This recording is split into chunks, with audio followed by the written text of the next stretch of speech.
I'm running late. The steady tick of my designer watch reminds me with each flick of the wrist as I navigate my new Audi through the tree-lined streets of my childhood neighborhood.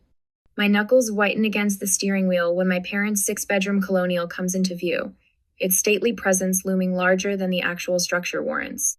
28 years old, the youngest senior marketing director in my firm's history, and my stomach still knots like I'm 16 and missed curfew. I check my reflection in the rearview designer blazer crisp, makeup flawless, hair smoothed into submission, armor all of it. The driveway is already full Brandon's Range Rover, Olivia's family SUV, Dad's Mercedes. I park on the street like a visitor, which is exactly what I am these days. 4 visits a year, each one more exhausting than the last. My heels click against the stamped concrete path to the door, the sound sharp and purposeful. I don't knock. I never do. This performative dance of belonging requires certain steps. There she is. Mom's voice carries from the kitchen as I slip inside. We were about to start without you. No hug, no direct eye contact. Just the familiar scent of roasting turkey and cranberry and the undercurrent of disapproval that has always scented the air when I'm present. Sorry, client emergency. The lie slips out easily. Better than admitting I sat in my car for 15 minutes, practicing deep breathing exercises. Always working. Dad appears in the hallway, bourbon in hand, eyes tracking my outfit with familiar appraisal. One of these days, you'll find something more important than that job. My smile stiffens but holds. Nice to see you too, Dad. I follow the sounds of conversation to the dining room, where Olivia is arranging flowers at the center of a table, glittering with Mom's best china and crystal. Brandon sprawls in a chair, phone in hand, barely glancing up as I enter. Savannah, Mom says, appearing behind me, go ahead and sit at the kids' table. We've got a spot for you there. The words hit like a physical blow. I turn slowly, certain I've misheard. But there it is, the plastic folding table set up in the corner of the dining room, ringed with colorful children's chairs and set with themed paper plates. My nieces and nephews aren't even there yet, still playing in the basement from the sounds of distant squeals. The kids' table? My voice emerges steady despite the heat rising in my cheeks. Mom's expression remains pleasant, unbothered. We need the space at the main table for Gregory's parents. They're joining us this year. She gestures to Olivia's in-laws, whom I've met exactly twice. I stand frozen, the memory of this morning's preparation washing over me. The care I took selecting this outfit. The extra time spent on my hair. The pep talk in my bathroom mirror. Just get through today. It's just 4 hours. My apartment had felt like a sanctuary this morning, the framed award on my desk, the notification of my promotion still open on my laptop. My friend Maya's voice on the phone. Why do you still go? Seriously, Savannah, what would happen if you just didn't? Now, trapped in the doorway between escape and humiliation, I consider objecting. My lips part, protest forming on my tongue. Brandon looks up from his phone, catching my expression. His eyes narrow slightly, a familiar look that says, don't make a scene. The same look he gave me when I tried to explain my first gallery showing, when I announced my promotion, when I bought my apartment without parental financial support. Fine. The word tastes bitter. I force my feet to move toward the children's table, acutely aware of every eye not watching me, of the deliberate conversations continuing as if this is normal. As if this isn't a statement written in plastic and paper.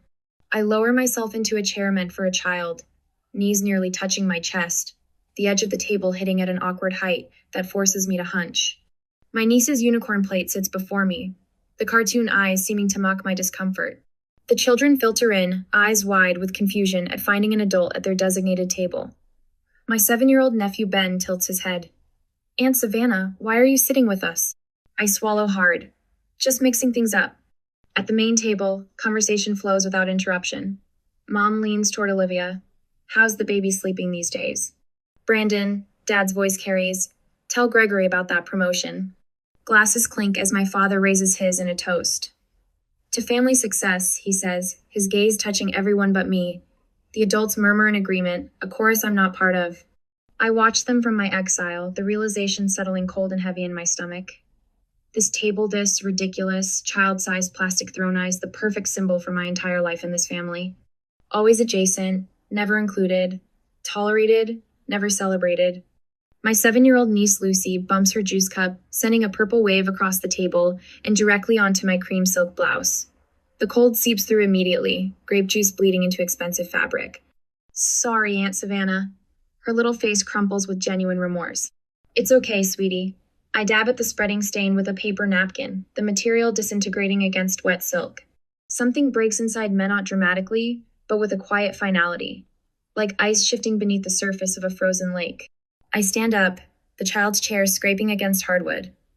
I fold my paper napkin carefully, placing it beside the cartoon plate. Mom glances over, brow furrowing. Savannah, is something wrong with your seat? I don't answer. My steps are measured as I walk to the hallway closet and retrieve my coat. I can feel their eyes now, finally seeing me as I prepare to disappear. Some traditions aren't worth preserving. The door closes behind me with a soft click instead of the slam my trembling hands want to deliver. Restraint my lifelong companion. Savannah, where are you going? My mother's voice carries through the front window, that perfect pitch of controlled outrage that's fooled country club friends for decades. I turn, meeting her eyes through the glass. I'm leaving. Enjoy your dinner. Simple words. No dramatics. Just truth delivered without padding or apology. My hands shake as I slide the key into the ignition. The Audi purrs to life, its gentle vibration steadying me as I pull away from the curb. The silence in the car wraps around me, unfamiliar and terrifying. 28 years of family Thanksgivings, and I've never once left early. My phone buzzes before I reach the first stoplight. Then again, and again. By the time I'm 3 blocks away, the notifications have become a continuous hum against my thigh. My family's collective outrage transmitted through cellular waves. At a red light, I glance down. Brandon, stop acting like a child, come back. The irony would be amusing if it weren't so painful. I was literally sitting at a children's table 10 minutes ago, but I'm the one acting childish. My voicemail indicator flashes. I tap it, putting it on speaker while I drive. Savannah, my father's voice fills the car, bourbon rough. Enough of this nonsense. Get home now. Not a request a command issued to an underling, not a successful adult woman. 2 more texts arrive in quick succession. Olivia, Mom is freaking out. Just come back and talk. You're ruining dinner. The family group chat explodes with messages. What is going on with her? She's always been so sensitive. Should we be worried? This is so embarrassing with Gregory's parents here. My exit wasn't about creating a scene, but their responses reveal how thoroughly they misunderstand me. I don't want drama, I just wanted a place at the table. A real place. I drive without destination until neon lights catch my eye, a 24-hour diner glowing against the darkening November sky. The parking lot is half full, other holiday refugees seeking sanctuary from family obligations. The warmth hits me as I step into not just physical heat, but something more essential. The waitress looks up from wiping a counter, her eyes taking in my designer clothes. The mascara smudge I can feel beneath my right eye. Honey, you look like you could use some coffee. She doesn't ask what's wrong or why I'm alone on Thanksgiving, just slides a mug in front of me as I settle into a booth. And maybe a slice of pie, she adds, her smile genuine in a way my mother's never is. That would be perfect. My voice cracks on the words. While waiting, I scroll through my phone's photo gallery. Each swipe reveals another family gathering, where the pattern is clear once I allow myself to see it. Christmas 3 years ago. Everyone clustered around the tree while I stand slightly apart, half cropped from the frame. My college graduation, my parents flanking my siblings in the foreground while I hold my honors diploma just out of focus. I screenshot a text from my mother from last year. How's that little job going? Still enjoying playing businesswoman? Senior marketing director? Youngest in company history. But in her eyes, I'm playing pretend. I find the email from my father, sent to Brandon and Olivia, but accidentally copying me. Investment opportunity too complex to include Savannah. You know she wouldn't understand it anyway. My calendar reveals the pattern 2-8 consecutive family events where I was seated at a side table, at the end of the row, or literally in another room. The pie arrives, golden crust and tart cherries, as I compose my message to the family group chat. I select the Christmas photo, the one where I'm half cropped out, and type a caption. The perfect family, always making sure the youngest one knows her place. I continue typing. My fingers steady now. This isn't just about the table. I've been treated like an afterthought my entire life. When you all actually see me as an equal, let me know. My thumb hovers over the send button. This single action will fracture 28 years of acquiescence. Once sent, there's no pretending anymore. No more good daughter who swallows indignities with a smile. I press send, then power off my phone completely. The pie tastes better than any Thanksgiving meal I can remember. I savor each bite, leaving a generous tip before walking back to my car. My spine feels straighter, my shoulders lowered from their perpetual defensive hunch. Savannah? Savannah Reeves? I turned to find Mark Connolly, my lab partner from AP Chemistry, now a pediatrician according to the occasional social media glimpse. Mark, hi. He studies my face with professional assessment. You look different, lighter somehow. I smile, surprised to find it genuine. I finally put down something heavy I've been carrying for years. He nods like he understands, though he couldn't possibly know what transpired today. But maybe he recognizes the universal look of someone who's finally chosen themselves after years of self-abandonment. As I drive toward homie home, not theirs, I wonder what happens next. Will I withstand the guilt storm that's surely brewing? Will I cave when my mother cries or my father threatens? Or will this be the first day of a new chapter where I finally stand my ground? The night sky opens above me, vast and full of possibilities I never allowed myself to see, while squeezing into spaces too small to contain me. I drop my keys into the ceramic bowl by the door, a piece I bought from a local artist to celebrate my first promotion. The sound echoes through my apartment, bouncing off the exposed brick walls that I fell in love with 3 years ago when I signed the lease without a cosigner. Without my parents' approval. My designer blazer slides from my shoulders, heavy with the weight of today's confrontation. I hang it carefully in the closet, muscle memory preserving the expensive fabric, even as my mind races with the gravity of what I've done. I've never walked out before, not once in 28 years. My apartment glows with the warm light of success they refuse to acknowledge the framed marketing award on my office wall. The signed prints from campaigns that doubled client revenue, the sleek furniture I selected and purchased myself. No hand-me-downs. No parental subsidies. I kick off my heels and pad across the hardwood to the living room wall, where family photos hang in artful arrangement. Mom insisted I display them during her only visit, so you don't forget where you came from, Savannah. My fingers trace the gilt frame of last year's Christmas portrait, Brandon and Olivia flanking our parents, their spouses and children arranged in perfect formation. And Mess slightly off-center, half a step behind the group, my smile not quite reaching my eyes. I lift the frame and remove it from its hook. One by one, I take down each family photo, creating a stack on my coffee table. Not destroyed, just removed from my daily sightline. The wall looks strangely empty, but I feel fuller somehow. My phone sits dark and silent on the counter where I abandoned it hours ago. The notification light blinks accusing word, red, red. I leave it there and open a bottle of wine instead. Tonight, I sleep uninterrupted by family-induced anxiety for the first time in memory. No 3 a.m. spiral of imagined criticisms. No mental rehearsal of responses to potential jabs. Just darkness and peace, and the distant sound of city traffic below my window. Morning light streams through my eastern windows, painting golden patterns across my bedspread. I stretch, muscles relaxed in a way that feels foreign after years of tension. For a moment, I forget yesterday's upheaval and simply exist in the warmth.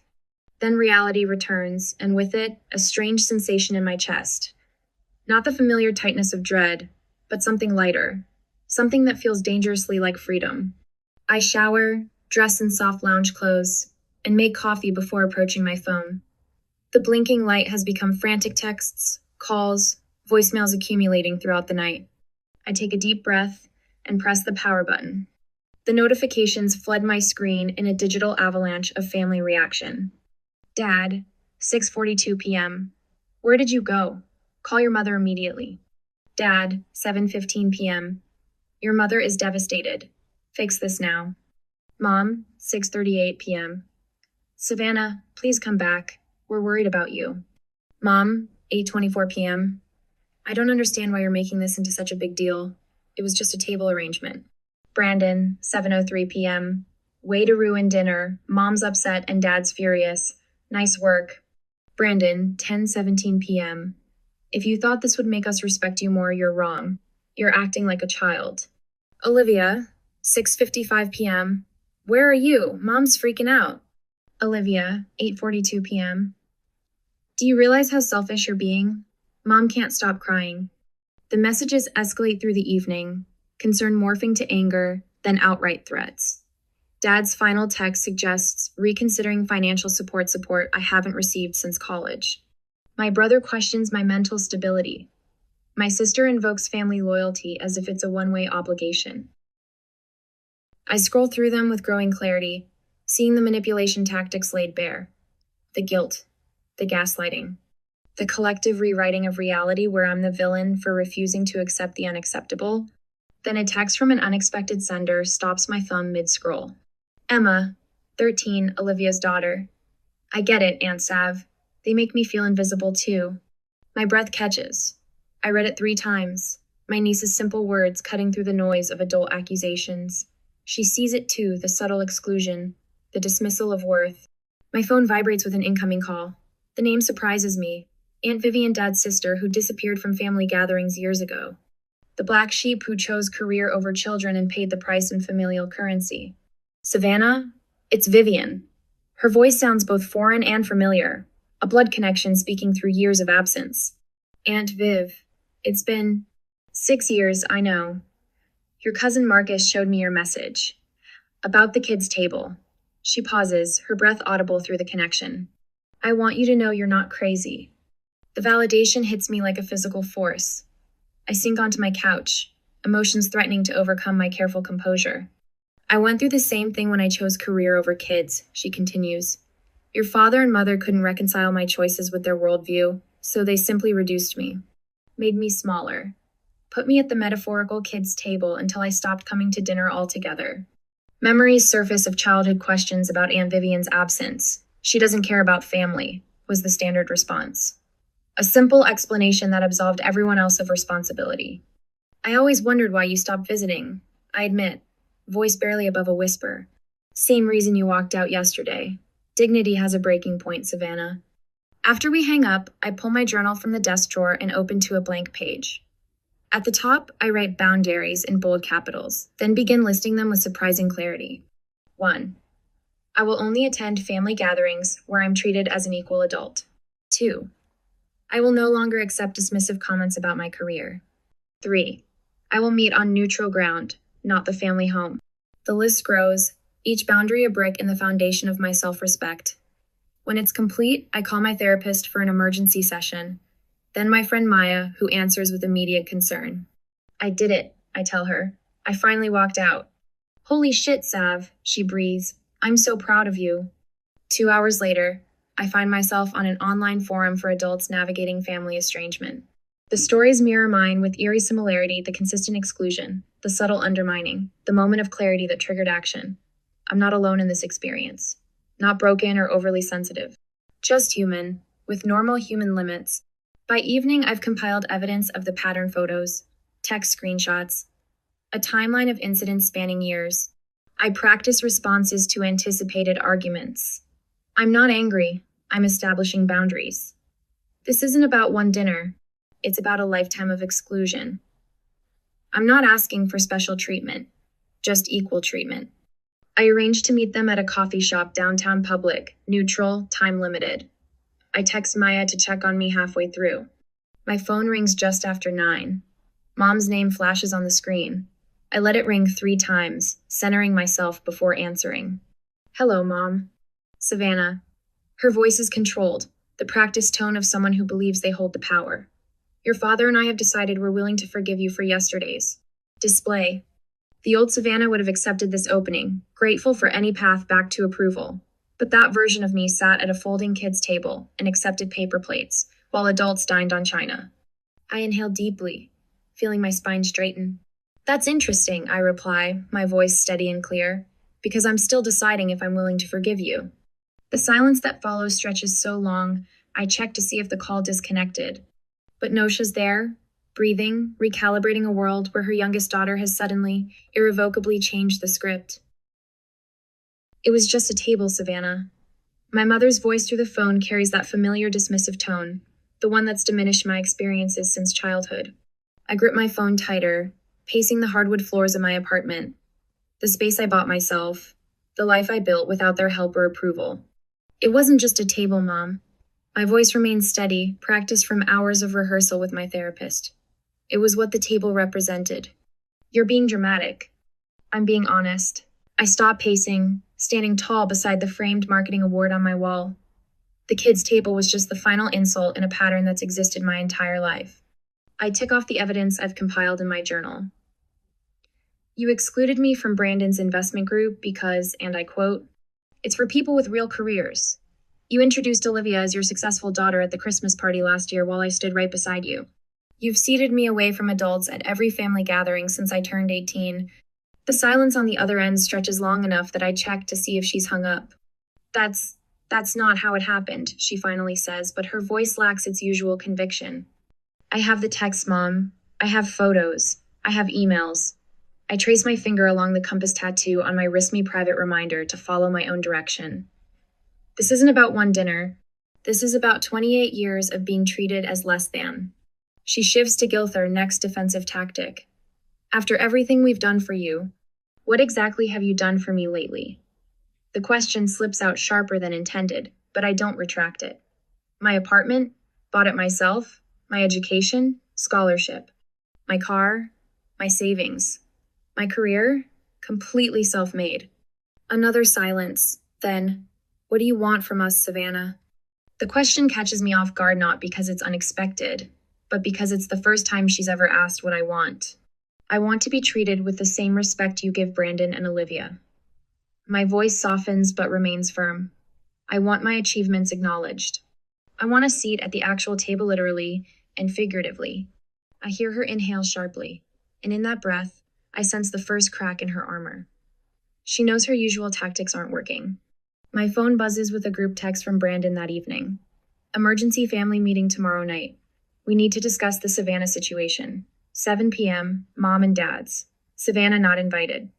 I smile despite myself. The family is scrambling. An hour later, my 13-year-old niece sends a screenshot of their living roomy parents, Brandon, and Olivia huddled in intense conversation. Her message reads, "They're freaking out, Aunt Sav. Dad keeps saying you're ruining the family." Grandma cried, "It's better than Netflix." The next morning, one of my father's golf buddies mentions the situation during a client meeting. "Robert says things are tense with your family right now," he says awkwardly. "Hope it all works out." When I check Facebook, my mother has posted a vague plea for prayers during this difficult family time. The comments flood with sympathetic responses, friends asking what happened, offering support without knowing the situation. They're losing control of the narrative, and it terrifies them. I spend 3 hours crafting my email. Each word precisely chosen, each example meticulously documented.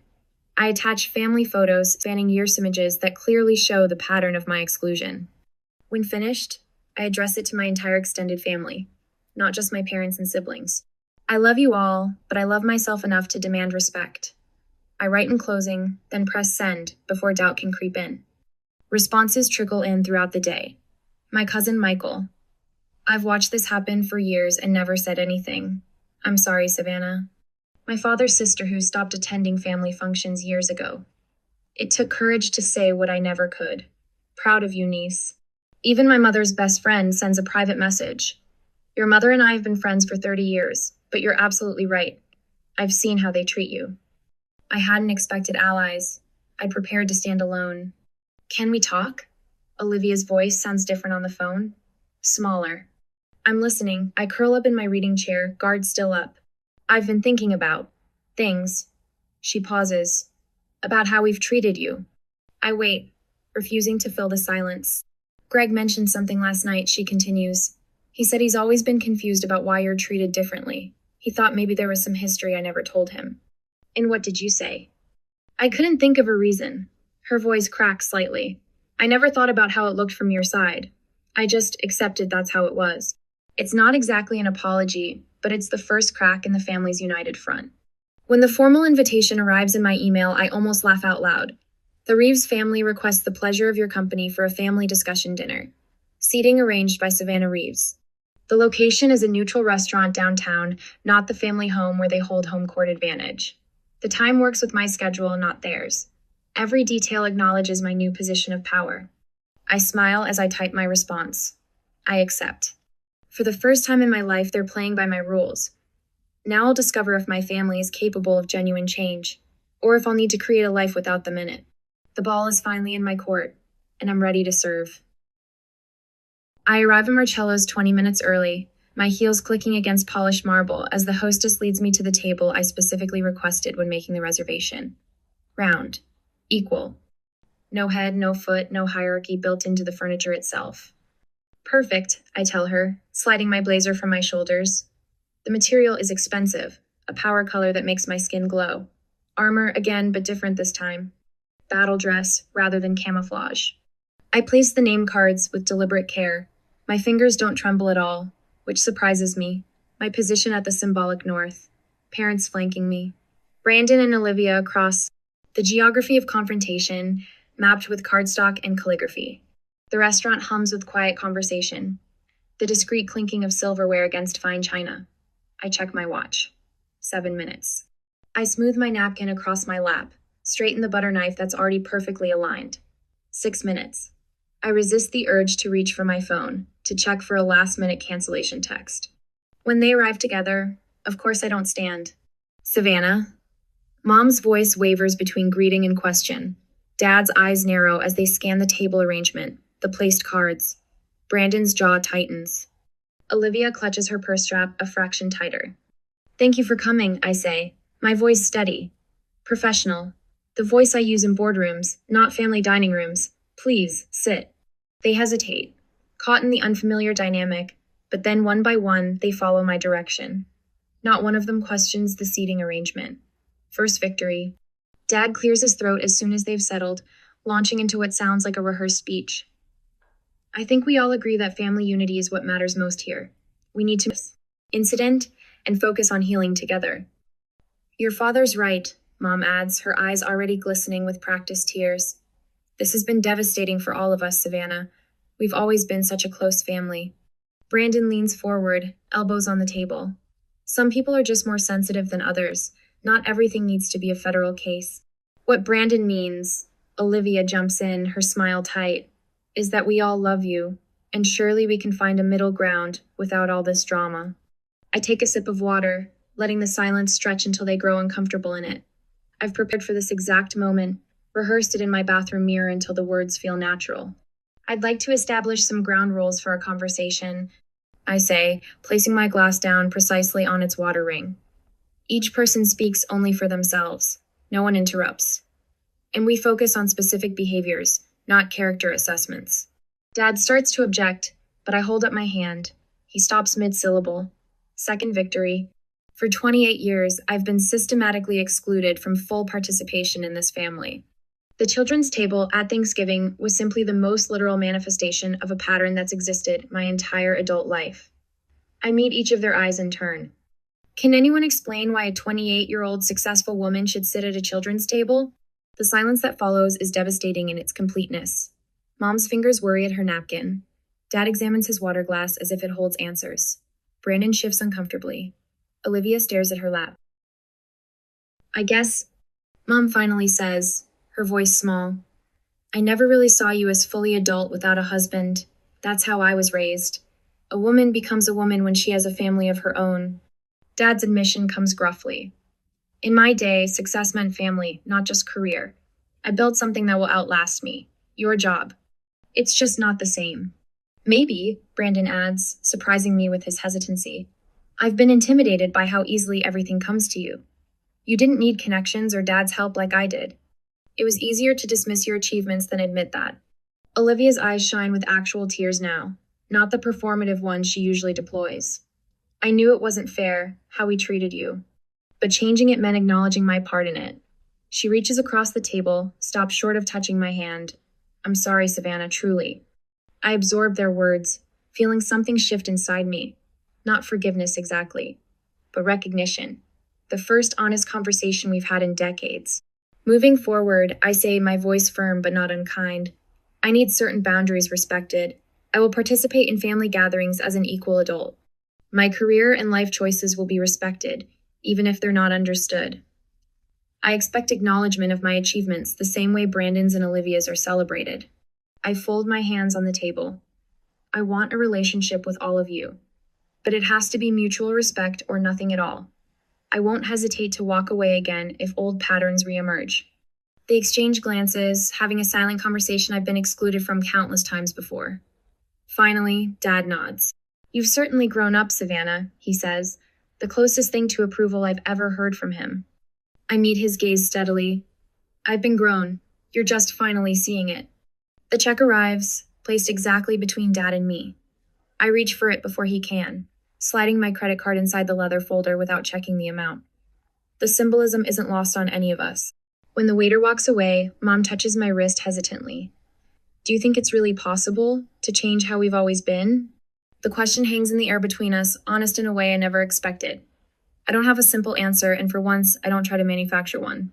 Is it ever really possible to change decades-old family dynamics? Or am I setting myself up for disappointment? My kitchen bustles with movement and conversation, a symphony of life that fills my apartment. The scent of roasting turkey mingles with cranberry and fresh herbs, familiar yet somehow new. I check my designer watch, no longer counting the minutes until escape, but noting that everything is right on schedule. "Aunt Savannah, is this enough sage for the stuffing?" Lucy stands on a step stool beside me, her 13-year-old hands carefully measuring herbs. "Perfect." I squeeze her shoulder. "You've got a natural talent for cooking." The dining table stretches through the living area of my apartment, a single expansive surface with chairs for everyone. No plastic folding tables in sight. No exile to the corner. Mom appears at my elbow, casserole dish in hand. "Where would you like this, Savannah?" The question still catches me off guard, even a year later. "On the sideboard, please. We'll bring everything to the table together." She follows my direction without comment, placing her famous green bean casserole exactly where I've indicated. The small victory still feels monumental. Dad hovers near my wine rack, bourbon untouched in his hand. "That advertising campaign you developed for the Children's Hospital, quite impressive. My golf partner's son works in marketing at NYU. He mentioned it." I don't miss how he struggles to maintain eye contact, how his fingers tap against his glass. But the words are genuine. "Thanks, Dad. It increased donations by 37%. Brandon appears from the living room, phone absent for once. "Savannah, got a minute? I'm considering a lateral move to Thompson & Brooks. The pay cut would be temporary, but the creative opportunities." He trails off, uncertainty flickering across his face. I nearly drop the serving spoon, Brandon asking me for career advice. "It depends on your 5-year plan. Thompson's digital division is expanding rapidly." Olivia approaches, her newest edition cradled against her shoulder. "Would you mind holding her while I help set up? She's been fussy all morning, but she seems to like you." Without waiting for an answer, she places the infant in my arms. Not as an afterthought babysitter, but as a trusted equal. The weight feels right somehow. "We understand each other, don't we?" I whisper to the baby, who blinks solemnly up at me. "This place is gorgeous," Dad comments, gesturing around my apartment. "Smart investment in this neighborhood." Mom reappears from the dining area, measuring spoons in hand. "Savannah, could you sit the children?" She freezes mid-sentence, color draining from her face. The room goes silent. Every eye turns toward us. Mom swallows, then corrects herself. "Actually, I'd love your help arranging everyone together. You always know exactly where people should be." Our eyes meet, understanding passing between us. "Happy to," I reply, accepting both her correction and what it represents. My best friend Maya emerges from the guest bathroom, her presence alongside my family no longer strange but essential. My father's sister absent from family gatherings for nearly a decade chats comfortably with Olivia's in-laws near the window. I catch my niece explaining to Maya's daughter. "My aunt taught us about boundaries," her voice swelling with pride. Slipping away for a moment, I stand alone in my kitchen. Last year's humiliation at the kids' table flashes through my mind: the plastic chair, the cartoon plate, the physical manifestation of how they saw me. I pull my gratitude journal from the drawer and write a single line. "Today I sat at the table I deserve." When we gather for the meal, hands linked around my table, Dad asks what we're each thankful for. When my turn comes, I say simply, growth, in all of us. The glances exchanged around the table speak volumes. Some traditions deserve to be broken, so better ones can be built. My place card stands at the head of the table, my name written in my own hand.